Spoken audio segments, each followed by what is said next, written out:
ഇനി തൃപ്രയാർ ഏകാദശി വിശേഷങ്ങളിലേക്ക്.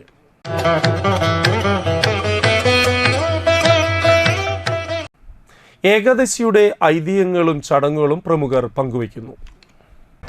പ്രസിദ്ധമായ തൃപ്രയാർ ഏകാദശി മഹോത്സവം നവംബർ 26 ആഘോഷിക്കുകയാണല്ലോ.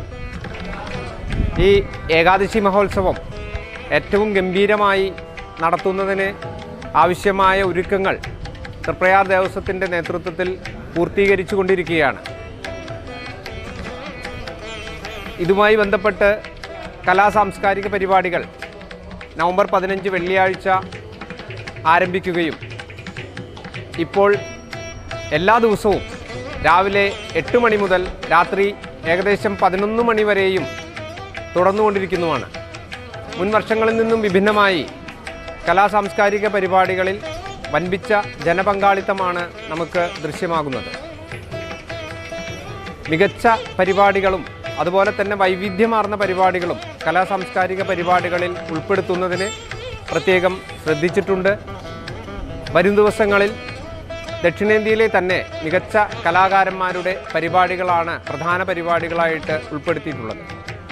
ഏകാദശിയോടനുബന്ധിച്ച് എഴുന്നള്ളിപ്പുകളിൽ കേരളത്തിലെ തലയെടുപ്പുള്ള ഗജവീരന്മാരെ ഉൾപ്പെടുത്തുന്നതിന് വേണ്ട മുന്നൊരുക്കങ്ങൾ നടത്തിയിട്ടുണ്ട്.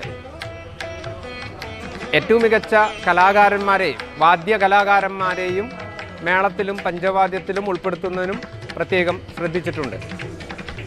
ഈ ഏകാദശിയുമായി ബന്ധപ്പെട്ട് വിവിധ സർക്കാർ ഡിപ്പാർട്ട്മെൻറ്റുകളും അതുപോലെ തന്നെ സന്നദ്ധ സംഘടനകളും ഹോസ്പിറ്റലുകളും ഒക്കെ ഉൾപ്പെടുത്തിക്കൊണ്ട് വരുന്ന ഭക്തജനങ്ങൾക്ക് എല്ലാവിധ സൗകര്യങ്ങളും ഒരുക്കുന്നതിനും അതുപോലെ തന്നെ ഏതെങ്കിലും തരത്തിലുള്ള അത്യാഹിതമുണ്ടായാൽ അത് കൈകാര്യം ചെയ്യുന്നതിന് പോലീസ്, ഫയർഫോഴ്സ് തുടങ്ങിയ വിഭാഗങ്ങളുടെ അതുപോലെ തന്നെ ഫയർ ആൻഡ് റെസ്ക്യൂ തുടങ്ങിയ വിഭാഗങ്ങളുടെ സേവനവും ഉറപ്പുവരുത്തുന്നതിന് വേണ്ട നടപടികൾ എടുത്തിട്ടുണ്ട്.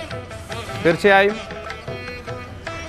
പ്രസിദ്ധമായ തൃപ്രയാർ ഏകാദശി ഭഗവാന്റെ ആ ഏകാദശി മഹോത്സവം ഏറ്റവും ഗംഭീരമായി ആഘോഷിക്കുന്നതിന് ദേവസ്വത്തിൻ്റെയും പോലീസിൻ്റെയും മാർഗനിർദ്ദേശങ്ങൾ അനുസരിച്ചുകൊണ്ട് എല്ലാവിധ സഹകരണങ്ങളും ഭക്തജനങ്ങളുടെ ഭാഗത്തു നിന്നും ഉണ്ടാകണമെന്ന് അഭ്യർത്ഥിക്കുകയാണ്. അതുപോലെ തന്നെ ഈ ഏകാദശി മഹോത്സവം എല്ലാവർക്കും ഈ നാടിൻ്റെ ഏറ്റവും വലിയ ഉത്സവമാണ്. അതെല്ലാവർക്കും സംതൃപ്തവും ഏറ്റവും സന്തോഷം നിറഞ്ഞതുമാകട്ടെ എന്ന് ആശംസിക്കുന്നു.